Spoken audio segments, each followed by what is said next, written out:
carbonato es la forma que se va a hacer como más importante porque tiene como la mayor cantidad.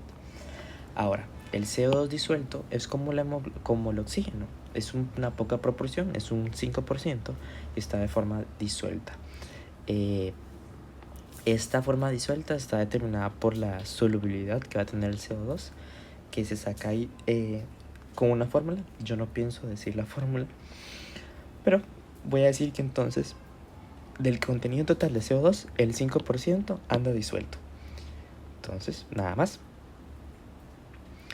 Bueno, esto me pareció importante. Hay que recordar que debido a la menor solubilidad del oxígeno en comparación con el CO2, el oxígeno disuelto es solo el 2% y el contenido total del oxígeno de la sangre. ¿Qué quiere decir esto? Que al oxígeno, al no tener tanta solubilidad, tiene muy buena forma para ser transportada por la hemoglobina. Por eso solamente es un 2% el que anda disuelto. En cambio, el CO2, como si es más soluble, va a andar un poco más disuelto. Ahora, por la carbaminohemoglobina, que quiere decir que el CO2, el dióxido de carbono, está siendo transportado por hemoglobina o por proteínas plasmáticas como la albúmina, supone nada más un 3%. 3%, es un poquito nada más también.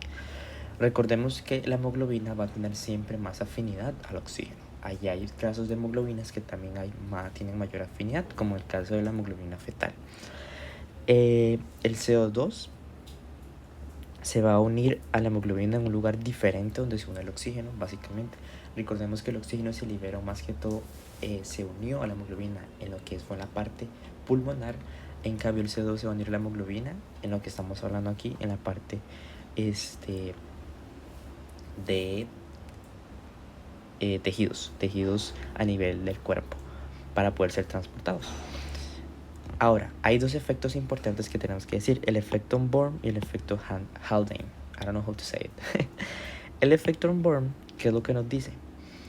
La unión del CO2 a la hemoglobina reduce su afinidad por el oxígeno y causa un desplazamiento a la derecha en la curva de asociación de la hemoglobina. Esto lo vemos en la pregunta 8, entonces es como que no le hagamos caso. Pero esto es lo importante. La unión del CO2 de la hemoglobina reduce la afinidad del oxígeno.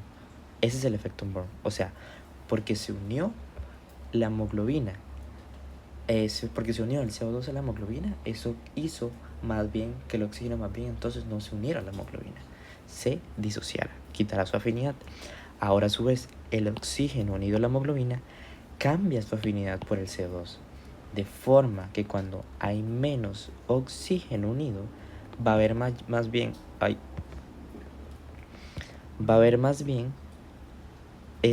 mayor afinidad a la hemoglobina por el CO2. Perdón. Va a haber mayor afinidad. Man, what the fuck.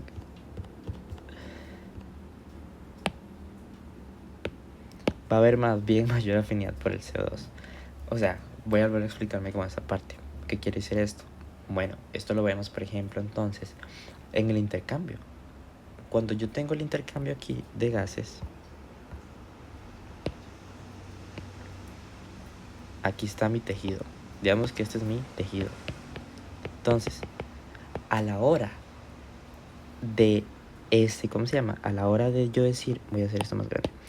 A la hora de yo decir que aquí está mi hemoglobina con mi oxígeno, básicamente. Luego tengo mi hemoglobina con CO2. Esto hace referencia a que entonces, cuando mi CO2,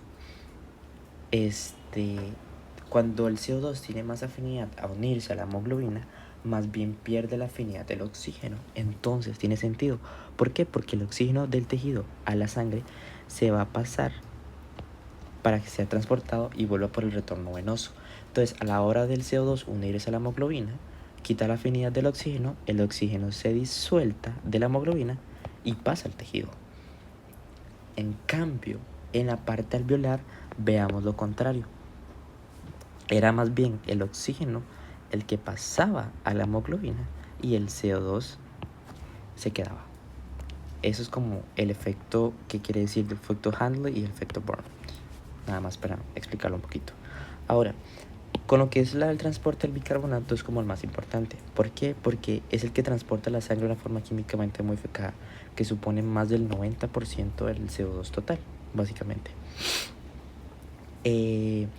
Las reacciones que producen el bicarbonato a partir del CO2 es por la combinación de CO2 y agua para formar H2CO3, que es ácido carbónico.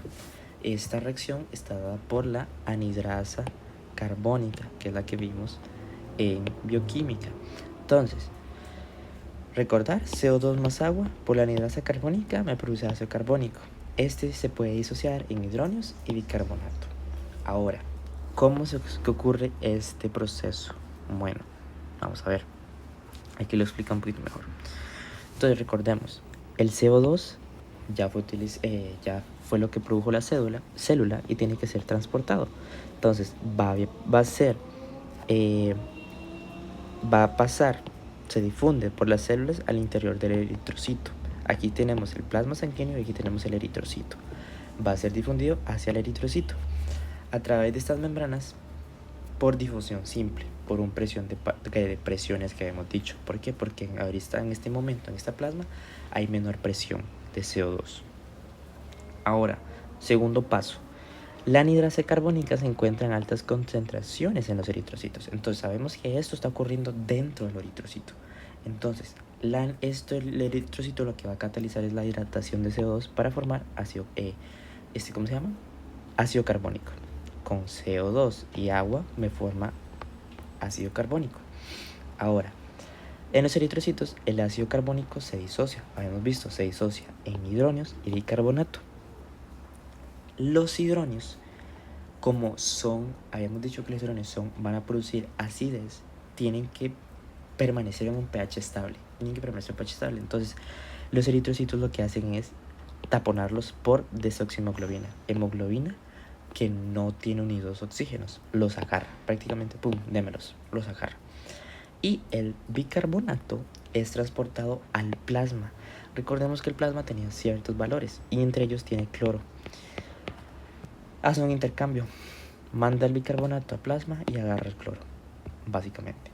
Ahora, volviendo a lo que es la hemoglobina con el H. Entonces, lo que yo dije, los hidronios producen mucha acidez en los glóbulos rojos y sangre venosa. Entonces, para evitar esa acidez, los hidronios tienen que estar controlados para mantener un pH adecuado. Y entonces la desoxihemoglobina, o sea, la hemoglobina que no tiene oxígeno, ayuda a regular ese hidronio y mejorar que la oxihemoglobina, que va a tener oxígeno, cuando la sangre llega a los tejidos, la hemoglobina ya ha liberado oxígeno y puede manejar mejor los hidronios. Además, el aumento de hidronios facilita la hemoglobina libera el oxígeno a los tejidos.